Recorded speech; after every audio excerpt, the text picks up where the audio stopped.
আসসালামু আলাইকুম। আমি উম্মে ফাতিহা। প্রিয় ছোট্ট বন্ধুরা, আজকে আমি তোমাদের একটি মজার গল্প শোনাবো। একটি ছোট গ্রামে থাকতো দুই ভাই বোন, আয়ান আর হান্না। তারা প্রতিদিন সকালে পড়াশোনা করত আর মায়ের সাথে বাগানে কাজ করত।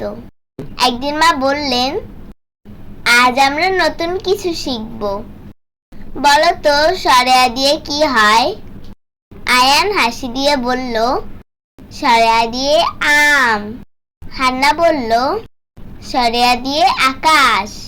তাদের মা একটু হেসে বললেন, হ্যাঁ, ঠিকই বলেছ তোমরা। সরেয়া দিয়ে আল্লাহ।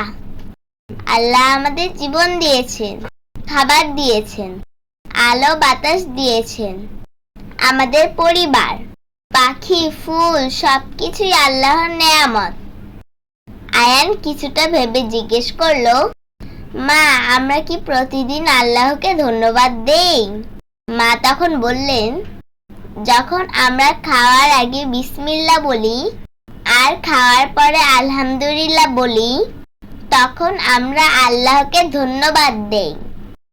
হান্না সাথে সাথে হাত তুলে দোয়া করলো, হে আল্লাহ, তোমার নিয়ামতের জন্য ধন্যবাদ। প্রিয় বন্ধুরা, আজ আমরা শিখলাম সরেয়া দিয়ে আল্লাহ। আল্লাহর নিয়ামতের জন্য সবসময় কৃতজ্ঞ হতে হবে। আল্লাহকে মনে রাখতে হবে, নামাজ পড়তে হবে আর সবসময় তার নিয়ামতের শুকরিয়া আদায় করতে হবে।